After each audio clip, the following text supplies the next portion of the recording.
Ready, set, go, bam, the activists are there. Ready, set, go, click, and the picture is taken. Ready, set, go, and change happens today. Ready, set, go, it's happening. 8.46 seconds, and the world changed. Boom, we're in the place no one anticipated change would occur today.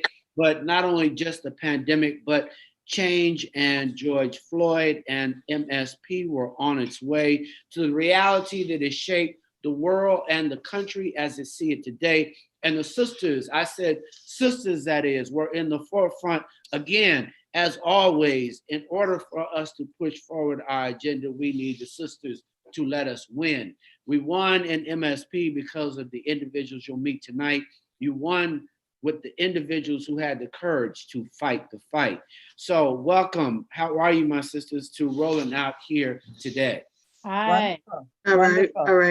Welcome to A Seat at the Table. I am Munson Steve. It's important, I'll just kind of do around the horn. My dear sister, take yourself off mute because I'm coming to you. It was incredible to see the level of activism that was coming out real. And Nekima was not close to calm when we were talking about the literal bombs that were going off in the city. And I say bombs because, you know, if you had traveled through MSP, you could see the basic analysis that the community needed support. But when Nekima, I think the city was burning. It was almost like somebody said, burn, baby, burn. And you're trying to calm. Nekima, what is it like to be an activist in MSP, and kind of share with your vision of the city, because you didn't just start when the George Floyd incident, you've been there on the streets. Absolutely. I think for those of us who are out on the front lines, we're in it for the long haul. We know that it's a marathon and not a sprint. And regardless of what's happening around us, we have to be diligent and we have to be focused. So for the women who are part of this call tonight, everybody holds their own, you know, in their own way in terms of being out on the front lines, speaking truth to power, challenging systems of oppression, and essentially telling it like it is. I think that we have to be bold, we have to be courageous, we have to speak truth to power, and we have to make a decision that we're not going to accept second-class treatment, mistreatment, and abuse at the hands of the powers that be. So that's what the world saw happening in Minneapolis and the Twin Cities in the aftermath of George Floyd being killed by the Minneapolis Police Department. And we're still out there on the front lines, continuing to demand change, continuing to march and shut things down until we begin to see a shift happen in the way these systems function.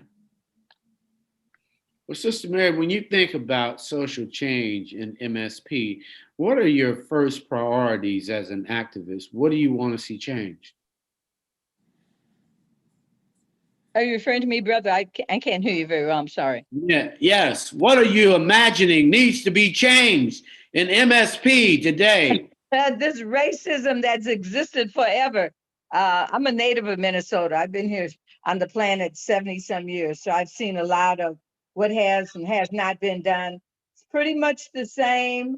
I'm not surprised that it finally jumped off in Minnesota. I called up Mississippi, but the issues of the racism that is so deeply embedded and ingrained into this society that always has its knee on the neck of Black folks. You know, we want to introduce our audience to the rest of you. Obviously, your names are up on the, but if you each will start, I've already said Nekima, but Nekima, if you'll just say who you are and your organization so individuals will know. Sure, so I'm Nekima Levy Armstrong. I'm a civil rights attorney. I'm an activist and the founder of the Racial Justice Network. And in my day job, I'm the executive director of the Wayfinder Foundation, which supports Black and brown women of color activists around the country. Thank you for having me. Thank you. Nedahness, click. There I go. So my name is Nedahness Greene. I own Green Photography. I've been doing photography for about 4 years now. I use my camera as like my weapon, that's my voice. I found my voice through my camera, through my images. I'm able to feel everybody's emotions out there. And so that's what I do. Well, welcome to Rolling Out, seat at the Thank you for table. having me. Sister Mary. Yes, good evening, Black people. As I mentioned, I'm in my 70s, so I've been around, seeing this picture over and over again. I come out the CD, chemical dependency field counseling. I'm a lay midwife and doula, so I've worked with our young moms and birthing, and I've always been an activist. Always been an activist. My mother was one. She came out of Topeka, Kansas, where that extreme harsh racism existed, and so I'm still on the battlefield. Thank you. You have a co-member, co-founding member of Guns Down, Yeah. Love Up. Yes, that's an organization we founded. My son was killed 3 years ago on the way to work in front of my home. And out of that, the family created Guns Down, Love Up. And so we do a lot of work around violence prevention, intervention, loving ourselves, loving our communities. You're on mute. All right. So that would be me. Hi, my name is Raeisha Williams, and I'm the co-founder of Guns Down, Love Up. As my mother mentioned, my brother was gunned down in 2018 in front of our home. And after experiencing that firsthand, he was also a beloved community activist and organizer in the Twin Cities. And even nationally, he was recognized for his work at Standing Rock. But we founded Guns Down, Love Up to honor him and all the other gun victims in our community, specifically African-American community. I'm an activist and one of the organizers of many of the occupations here in the Twin Cities. And I'm a business owner. I own Heritage Tea House, Heritage Tea and Beverages, which is a beverage and tea line company. Shout out to Heritage Tea anytime anybody is visiting MSP. Chauntyll, which you know I barely got that name right, but much love to you if you'll share. Yeah, I'm one of the co-founders of Black Lives Matter Twin Cities. I'm a longtime youth advocate. I do a lot of street outreach. I am the founder of Love First Community Engagement, and I'm also on the St. Paul School Board. Super. Just so that people understand, Nekima, maybe you can give them a brief legal history, because it wasn't just George Floyd. We have seen Black men gunned down and shot by the police before in MSP. So I don't want people to believe that George Floyd was the first. He was just the most televised and most gruesome to be captured by an innocent, an angel that just happened to have been in that moment, that they couldn't really attack nor suggest that something or somebody was behind her capturing the footage that told the truth and all that honesty. But there's just a history that is already there in MSP. And when you say activism, you've already been on the streets prior to George Floyd. Yes, so many of us refer to the Twin Cities, the state of Minnesota, as the Jim Crow North.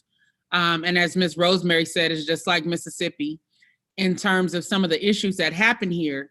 And part of the interesting thing about the Twin Cities is the fact that people here, white people primarily, pride themselves on being progressive, even though many of our policies, our practices, the way that we treat Black people and other people of color are backwards and racist. And so that's how we got to a situation in which our Minneapolis Police Department is out of control. They've been out of control for many, many years. Our elected officials know that they are out of control. As a matter of fact, our city council members have been responsible for settling tens of millions of dollars in excessive force lawsuits over the years on behalf of the Minneapolis Police Department. And instead of them changing the policies and firing the officers who were engaging in police misconduct and excessive force, they quietly settled those cases, which effectively swept them under the rug. Now, when you talk to people, Black people in the Twin Cities, there are names that we know of people who have come before us who were killed by the police, like a young man by the name of Tysel Nelson, who was killed many years ago in the Twin Cities. A young man by the name of Fong Lee, teenager, killed, shot in the back, had a gun planted on him by Minneapolis police. And then in more recent history, we had a young man by the name of Terrence Franklin, young Black man who was running from the police. He ran into the basement of a home in South Minneapolis, and several Minneapolis police officers came into that basement, guns drawn, and they essentially blew the man's head off. There was no accountability whatsoever for any of those officers involved with killing Terrence Franklin. And this happened in 2013, before the uprisings happened in Ferguson, Missouri, when Mike Brown was killed by Officer Darren Wilson in August of 2014. So our movement was really just beginning after Terrence Franklin was killed, and then several of us traveled to Ferguson. We got the energy from Ferguson, we came back and we started protesting here in November of 2014.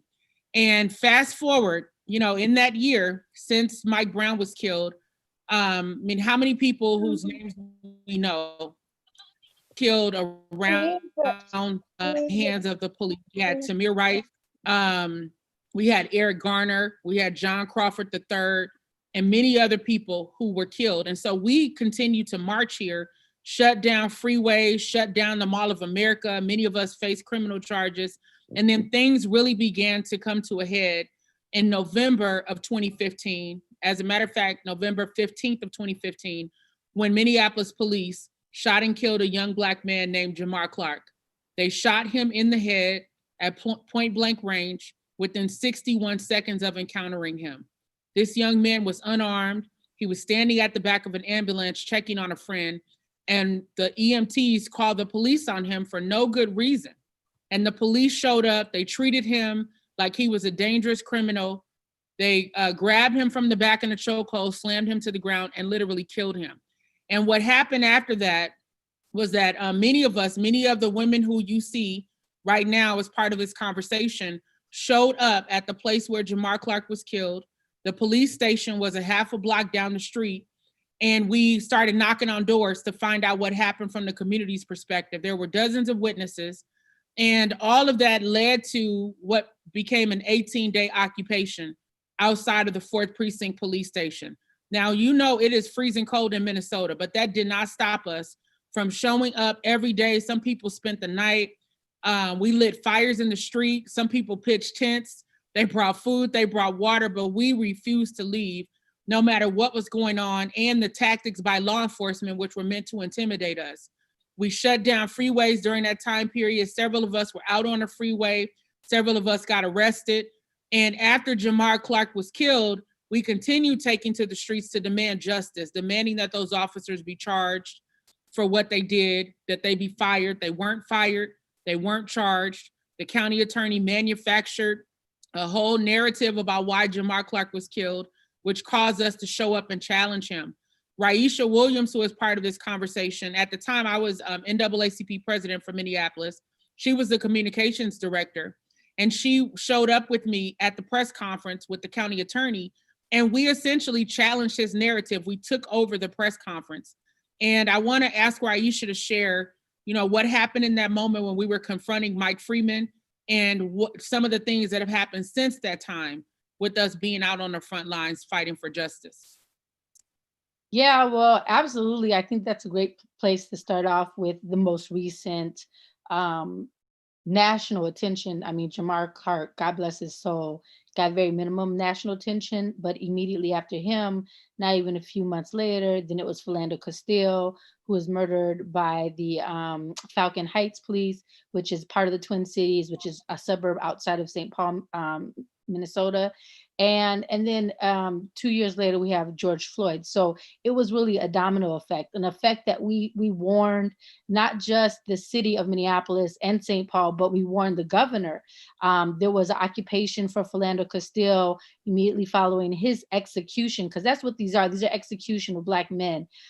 We all mobilized right from the scene, which was probably just an hour before or an hour after he was murdered or executed. We all mobilized over to the governor's mansion, which at the time was Governor Dayton, and we held I think it was a 20-day occupation outside there. And so we've warned not just local principalities and elected officials, we've warned state and legislative candidates and elected officials over and over and again that this was a boiling pot ready to happen. And George Floyd was no surprise for us here in the Twin Cities, especially for the activists who've been on the ground. You know, our favorite, one of our favorite activists, Kimberly Handy, whose son was also murdered by the St. Paul police, Cordell Handy. She has a saying, boots on the ground. And that's what these women here have been doing, is boots on the ground since day one. And so just to leave it off before passing the mic, yeah, we warned Mike Freeman, who is still in office to this day, who we've also occupied his home during the George Floyd protest. But we warned him, I specifically warned him that if he didn't charge the officers for Jamar Clark's murder, that the city would ultimately burn. And I was ridiculed in the newspaper. I was ridiculed. I've lost job opportunities. I mean, I hold a degree from Howard University, and it's been excruciatingly hard to get a degree a job because of what I've said. And it's come, that prophecy or that knowledge that we were at a boiling tipping point has happened. And that's when George Floyd was murdered. And that was the last straw that broke everybody's back. So when you saw the looting and when you saw all the properties on fire, which I might say a lot of them were police done, right? We have footage of actual off-duty police officers starting some of those, and white supremacists and anarchists. So that's not even Black people looting and setting the fires, which I wouldn't be mad if they did. But we just had to put that in the context of like who was doing this, right? Who was benefiting off of our sorrow and pain yet again to their own benefit. So yeah, it's a lot. And so Chauntyll may want to pick up from here as someone who is the leader of BLM Twin Cities, out on the front lines, is also now an elected official, and has to wear these multiple roles of challenging the system, but also trying to work with the system to help affect change. So Chauntyll. Yeah, I mean, I got involved kind of like Nekima said with Jamar Clark, and then Philando Castile was an employee with the St. Paul Public Schools. And at the time, I was also an employee at the St. Paul Public Schools. So it really hit home.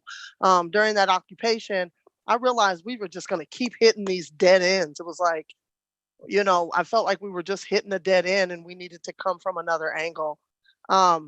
Even in the school system, one of my things is trying to interrupt the school to prison pipeline, because I feel that leads to the overcriminalization of our Black bodies. And then that leads to the very same thing, these murders of our Black bodies. And so the work that I do in the classroom is very much tied to the Black Lives Matter work that I'm doing in the streets. And so in recognizing that the part that I was trying to do, which was the front end work, right, was I was hitting a dead end. I needed to reposition myself. And so I decided to run for office. I was born in a historically Black neighborhood in the city. And I've coached basketball for a lot of years. I've been a youth advocate for a lot of years. And I think that played to my advantage because I had a lot of interconnections. There was definitely that hard part about carrying the Black Lives Matter flag on my back, I should say, because they were definitely concerned about the impact that I would have. And I'll have to say, immediately we were able to cut the SROs after George Floyd was murdered, which cost the police department, over $1 million. It was like $1.5 million, $1.5 million in their budget, and just cutting the school resource officers out of the school budget. And so it works out, right? And so I continue to do this work, trying to rebuild our village. So there's work to be done about what we have to do to heal through these processes, and then continue to challenge the system to change policies that lead to the murders of our Black and brown bodies. And that's just basically the work that I'm doing. And I realize it's a marathon, just like Nekima said, You didn't say which office you were able to be elected to. School board.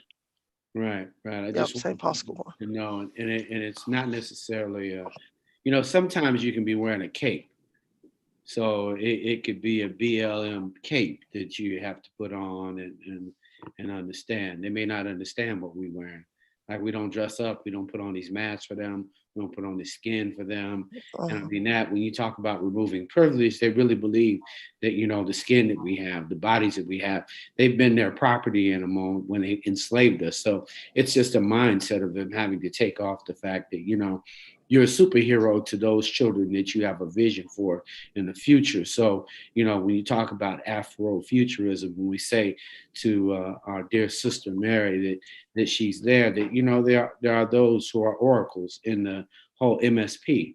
And so you have to have oracles, you have to have griots like Nekima, so that over the time it's there. And I think that's what we're working to make sure, that there are always going to be sages in MSP, and that people don't forget, and we say the names of Philando and Brother Clark, so that we understand the heroes and the true heroes that we should understand that still live within each of us. And Miss Williams, who obviously her brother, and when people hear of the Standing Rock, they may not even have any idea of the Native Americans and the positions that they face and the things that they faced and the abuse that they have faced in the state and in that stand-up. So you might even want to share what that moment was as it relates to, you know, just activism in the state. Miss Williams. Well, Nedahness Yeah, is but I think I will say briefly, Chauntyll was a part of that as well. But I think Nedahness would be well versed in that area. She is Native American and Black. And No, Nedahness is, but I was just saying in relationship to your brother. yes, to my Yeah. brother, absolutely. Yeah, I mean, my brother, so we're also Native and Black. And so, you know, but there was a lot of, like, Fred Hampton was there. There was a lot of just self-identifying African Americans that showed up that don't have a direct lineage or bloodline to Native Americans like our family does.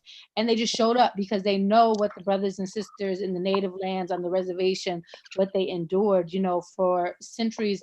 Native Americans and African Americans have really shared some close relations. And while we recognize that, you know, those relationships aren't as close as they have been historically, my grandmother, who is Cree from Canada, she ran to the Black community because they were putting them in schools, you know, boarding schools, and rather go to a boarding school or reservation and be taken from her people, she rather run down to the Black community and hide there because she could pass for light skin. You know, she looked like Nedahness. So, I mean, my brother felt what the people were going through and wanted to be a part of that. But just being activist, as my mom mentioned, she's been an activist. My grandmother was an activist.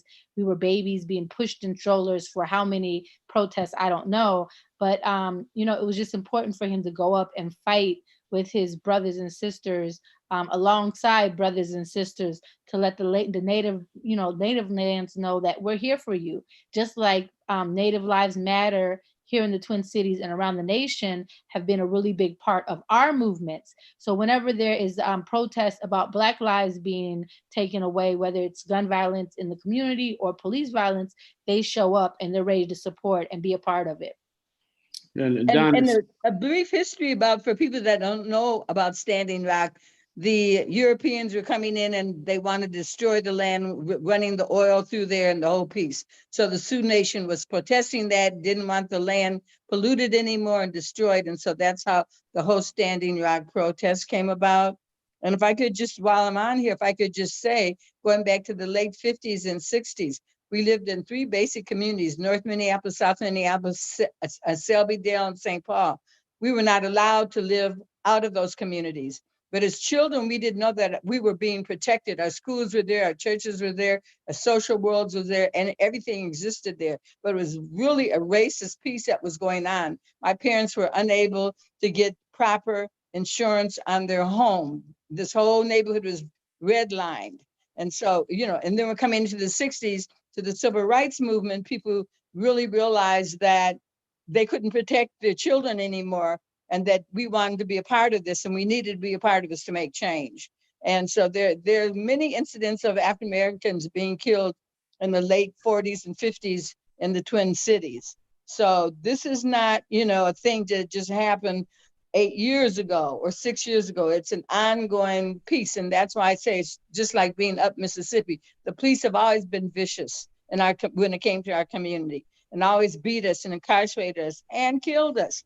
We were limited to Black businesses. They had to be in those same communities. And then in the 60s, with the King Arthur plan and all that, with Hoover and all them coming in, running stuff, the freeway came right through the middle of the African-American community.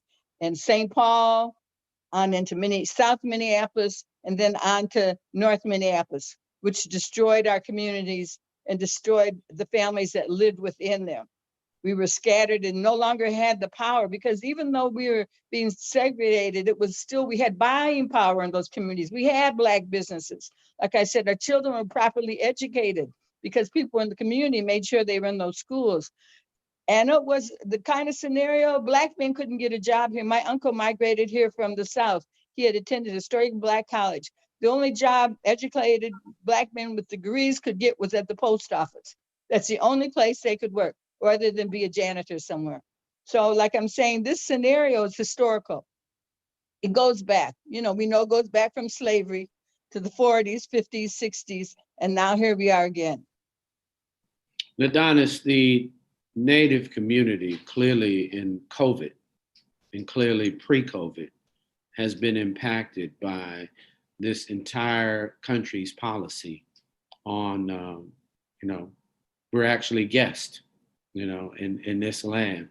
So how is that shared and kind of come forward in your vision as a photographer to capture some of both the pain and the stories that need to be told that are often omitted without your lens? Without my lens? Like if you didn't take the picture. If I didn't take a picture, it's difficult. It's traumatizing to all of our communities. Everything that we've been through for the last 500 to 1,000 years.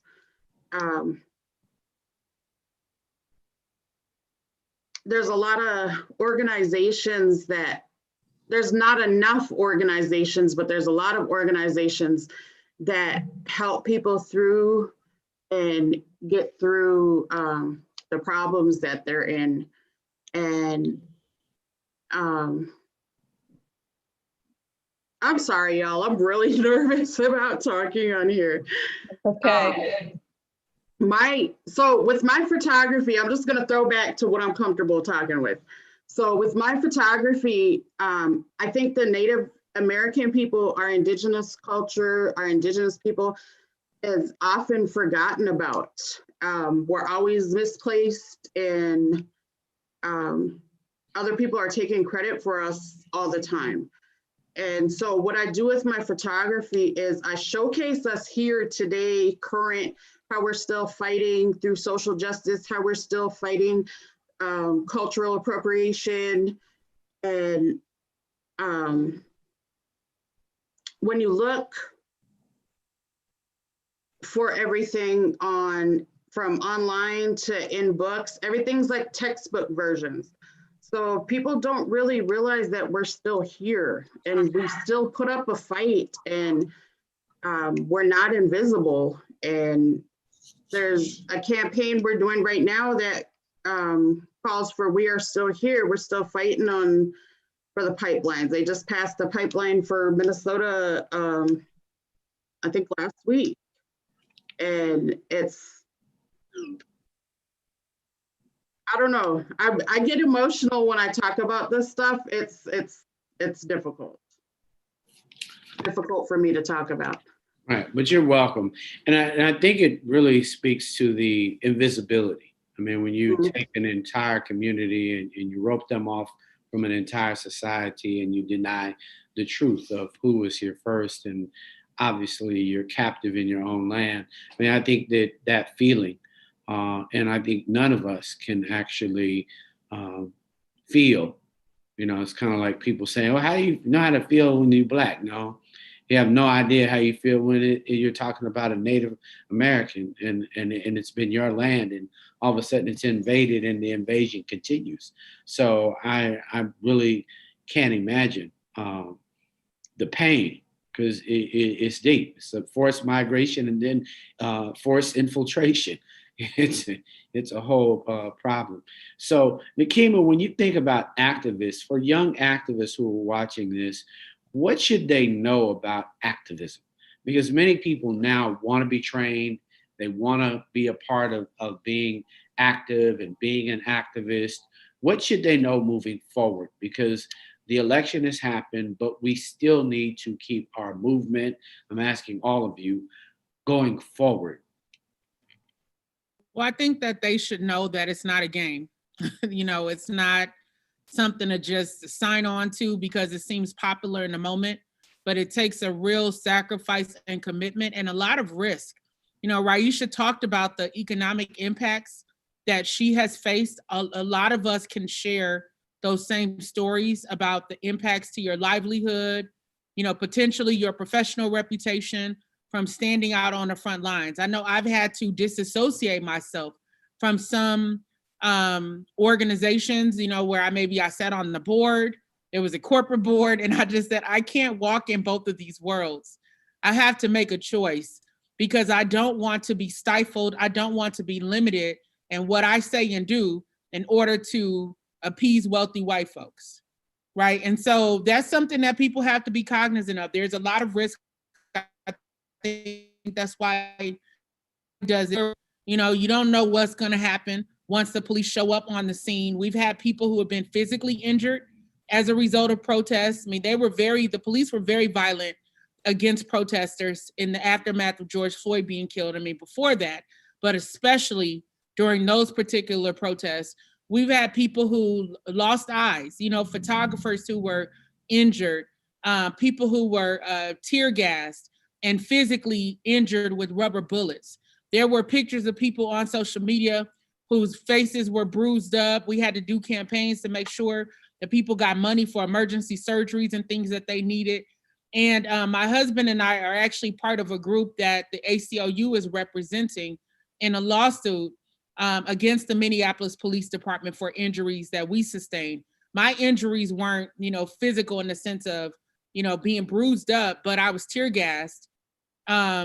One of the nights outside the 3rd precinct, I wasn't even close to the 3rd precinct. I was there handing out supplies, and the officers put forward some tear gas that was so strong. My vocal cords are still not, normal since that happened. And they have no real regard, for us or our safety when we're out there, even though their abuse and their brutality is the reason that we're out there in the first place. So I think activists and those who want to sign on, they should know there's a great deal of risk, that we stand on the shoulders of everybody who came before us and who made sacrifices. Some people whose names we know, but many more people whose names and stories we will never know because they've been ignored, they've been erased. Some of them have been killed. So that's a huge responsibility that we carry on our shoulders when we stand out on the front lines, but it's also necessary. We can't be afraid just because we're going against a white power structure that we know is abusive, that we know is murderous, that we know is bloodthirsty. We have a duty, like Assata Shakur says, to fight for our freedom. So anybody signing up needs to know that they need to be about this life for real, or be honest about, where they truly stand so that they don't waste our time and energy and put the rest of us at unnecessary risk. Yeah, and if I might add to that, I think that also activism doesn't necessarily mean being on the street, right? Or having the boots on the ground, because there's different ways to activate and be a part of this movement. And we need everybody. And Nekima's absolutely right. It gets very scary. Our most recent protest, we got trapped on the freeway, and we were literally surrounded by, sheriffs, by the Minneapolis Police Department, and by the Army Reserve. So that's 3 different military principalities that surround the horses. The Minneapolis police horses. So it's real. It gets really real. And we were stuck out there for about 4 to 5 hours. the temperature was dropping. I mean, people had children out there. So when you step into this, know that it's not about the glamour or the shine or the notoriety, because you may be out there fighting for freedom for your people and never get noticed, never get acknowledged. And you have to be okay with that. But also, if you are a photographer, jump in, take photos. If you're a prolific writer, we need people to be able to write and tell our stories. If you are a, teacher, educate the youth about what it means to be socially active and how, so everybody needs to play a part, especially us as Black people, because we need each other and we can't survive with all of us joining in this fight in many different ways. Yeah, there's something for everybody to do in the movement. Maybe you can't get out there and march. Maybe you can prepare food, but we certainly need to bring our children into the whole piece as well. We used to do the Saturday schools, cultural schools in the 60s. We need to do that again, start at a young age. As my daughter said, they were in strollers at protests. That's how we have to bring our children in, not necessarily the protest, but we got to bring them back into the culture and our history and the reality of our lives as African-American people, that we built this country and we need our reparations.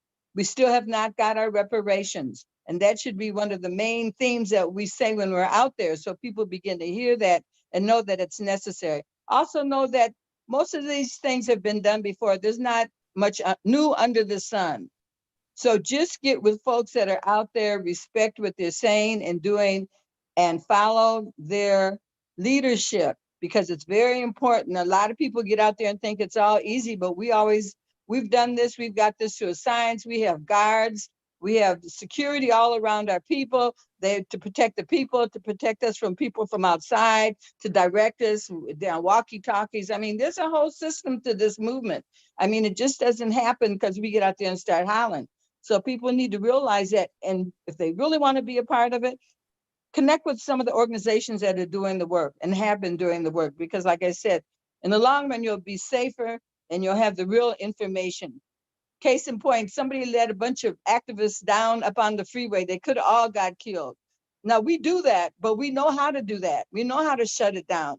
You just can't walk down on the freeway with a bunch of people and expect everything to be all right. A semi almost went through the whole crowd. So people need to be with people that are doing the work, that have been out here doing the work and know what they're doing. I really encourage these young folks to do that. Just don't follow anybody down the street, because we have what we call agent provocateurs from the 60s that lead you the wrong way. And they may be Black people. Be real clear about that. And some of them are cops out there who are pretending to be protesters as well. I think Chauntyll was going to jump in. Yeah, I just wanted to kind of mimic what Miss Rosemary is saying, and then also say, like for me as a youth advocate, I follow the youth. I listen to the youth voice. I have a saying that I say, if you're not following youth, then you're standing still. Because if we don't start preparing this world for the people that are coming behind us, when they get here, they're just going to be doing the same fight to change it for what they look like. So, we all just have to kind of, give the youth space to have a voice, and then be that guidance on how to do it and how to move, because like Miss Rosemary said, there's nothing new. They don't have to reinvent the wheel. They just got to come with a different vision, and then we can help shape what that vision looks like around liberation. Well, that brings us to a great point in the show when we talk about some of these images. When we think about how did these images come about, and how did you all come? Can you describe that, Nedahness?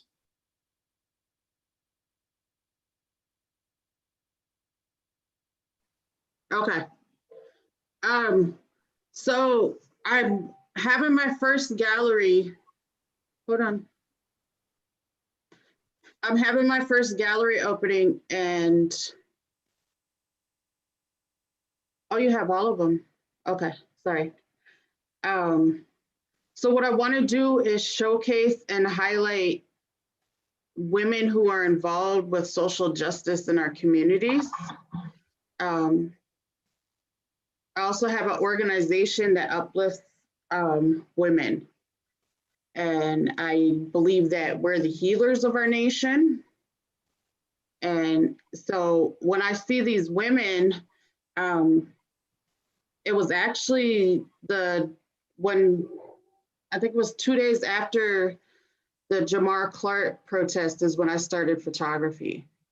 And I was out there and I go to all the protests and I've always seen these women out there. I just met Rosemary and Chauntyll, but they're always on the front line. So I wanted to highlight them. I wanted to get them in there. And there was some other women involved too. And so there'll be the highlights of my gallery, which will be at the Watermark Art Gallery. When you saw yourselves, ladies, what did it feel like?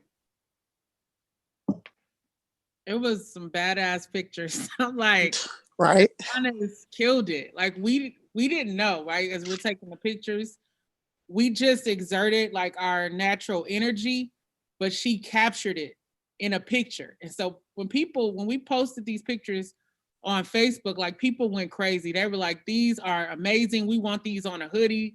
We want these on a t-shirt. Like there was something magical that she captured in our expressions, in our attitudes, and in our energy. That is how we actually show up on the front lines. I don't know if I've ever quite seen a picture like that. So Yeah. ancestors are with Nedahness. Well, it's funny you say ancestors. Oh, go ahead. Yeah, well, I don't know. People say I'm gifted. I don't see it, but if you connect with what you see and you can feel what they feel, I'm able to capture that. And I was able to capture their feelings and their emotions and their energy. And for some reason, it just pops through my camera. So Yeah. You know, that's funny that you say that, because that's exactly how I felt. Was like, I don't see myself as that. I'm just working. I'm just out here organizing. Oh, there's a rally today. This is my part. We're doing this now. This is my part. And I'm working. And then all of a sudden I seen that picture and it was like this projection of how somebody else seen us. And I was like, wow, Yeah. that's amazing. That's powerful. And it was really emotional for me actually for a minute, because I was like, it was amazing. So it's identical to kind of how you feel about your photography, Nedahness. Yeah, and I just want to say that I think Nekima said something at the end, the first statement about the ancestors. For me, that picture, like I always tell Chauntyll and my mom and Nekima, we have to start telling our stories, right? Because it's not about us, taking the shine for being the activists, but the truth of the matter is that we were the ones out there activating a lot of these movements. mhm. And if we don't tell our own story, then somebody else will tell our story. And I feel like this picture really tells our story. To me, I think of the picture of Harriet Tubman in her older age, and she's sitting, not to say that, we are comparable to Harriet Tubman, she freed a whole bunch of Black people, but it's the imagery of her sitting in her old age. And it's sort of like, well done, Harriet. And that's the image that most people around the world sees of her. And for me, this captures sort of a picture of like, well done, young soldiers. It was like soldiers. We all decided we were going to wear army fatigue. We were going to represent my brother by wearing his clothing line, Black Coalition. Shout out to Black Coalition. My mom rocked the Guns Down, Love Up hoodie. So it was really intentional for us to be unified, to show that that's how when we're out there in the streets, we're unified and we're soldiers and we're ready for war, for activism. And we ain't scared of no white activists, no cops, because we got the blood of Jesus protecting and covering us. And that's what that picture sort of like rectifies for me. Yeah, I think that the photographer did a phenomenal job. I just want to thank her. When I first saw the picture, it was a real spirit picture. I lived in Oakland, California for a few years in the late 60s and did a lot of work with the Black Panther Party. And every one of those sisters is a sister that I remember from that era. So it was just such a historical, spiritual piece to me that it was like, it could have been done in the 60s. You know what I'm saying? And here it is in, the 2000s. So that spirit is just transcended and continues to move on. And I just know that we will be victorious. Some of us will die like during the 60s, during the 30s, during the 1800s. And we need to know that. And like Nekima said, not be afraid, because fear is definitely the tool of the demons. So we just have to go forward, standing on the backs of our ancestors. And that picture said it all. Like I said, it could have been out of the 50s as far as was concerned, or the 60s. It was just a real spiritual kind of like time journey. And I thank her for doing that and sharing that with others. Thank you. I'm honored y'all let me photograph you, that I was a part of your story somewhere. Definitely. It stopped all of us in our tracks. And I'm like, I just couldn't believe it. You know, when you have a seat at the table and it's love. So when I saw the images, because I was actually outside of hanging out with my community, which you guys are the only people, human, that are in my house, because I'm just not hanging out with COVID. You know, I was kind of like, it's 8 o'clock, which for y'all is 7. And I'm like, I ran 11 miles today. I was kind of like, I've done my thing. And then I saw the images and I was like, that's powerful. So we're going to talk about some community stuff. That's powerful. And hang out with my sister Nekima again. That's powerful. But I really go back to the whole idea of Afrofuturism and the whole idea of even the movement when everybody dressed up in the 60s and they found pride again. I saw the strength and the love that was kind of a permanent saying, you know, we got our gear, we're ready, and we can actually have superpowers. So what I didn't see was so much the ideology of a people, but as much as sisters with superpowers. And you don't know what I got for you. And you don't know what my power is. And my power can come out. And Nekima just kind of like, and this is the Sisters of Superpowers from MSP. And just in case you don't know, this is who they are. And I've got them. So you can see everybody doing something special after that effect. If you do an effect that came and everybody's moving, it would just be powerful. And then one person has vision, the other person is a force field, you know. And so for me, I'm just sharing that with our community so that when we see things, we're able to put them in context of superior powers that we have that make it so we can even move to want to fight, to want to stand up when others want to sit down, to want to endure when others want to give up. You know, I think the idea of legacy, and when you say nothing new under the sun, we have a second part that comes on that Cora Masters Berry does a show called Nothing New Under the Sun. And it is for us to recognize that we only all have a moment under the sun and then we must go. And so the superpowers that I saw in that shot was very much about a community of sisters that have superpowers who was captured by another sister that has superpowers. And it just is about a transformation that's waiting to happen. And we just are waiting, still moving, active, but in that moment, we all got caught. And here they are. They're the sisters with the superpowers from MSP.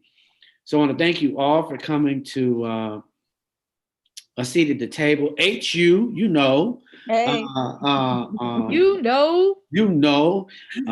Obviously HBCU here at Morehouse, recognizing you guys are doing a great job. Obviously you're occupying the White House soon. So, you know, never worry about what it is, because there's always a path. And there is always a path. And you are Harriet Tubman. You don't have to ever diminish your power. We are the legacy. She is like a queen mother for all of us. So we are all related to her. So her spirit is in all of us. So, you know, she's proud of you. She's proud of everybody here. But you are my sisters with superpowers from MSP and from the universe. So with me at Rolling Out, we want to say thank you for coming tonight, for a seat at the table. I look forward to this gallery showing. Love you all. Give you all protection and love and light. And see you real soon again. Nekima, much love to you again. Let's stay in touch. For all of you out there watching, this has been a phenomenal experience for the Sisters of Superpowers from MSP. You do not have to be in the streets but Yeah. you must be in the struggle. I'm on Yes. for a seat at the table.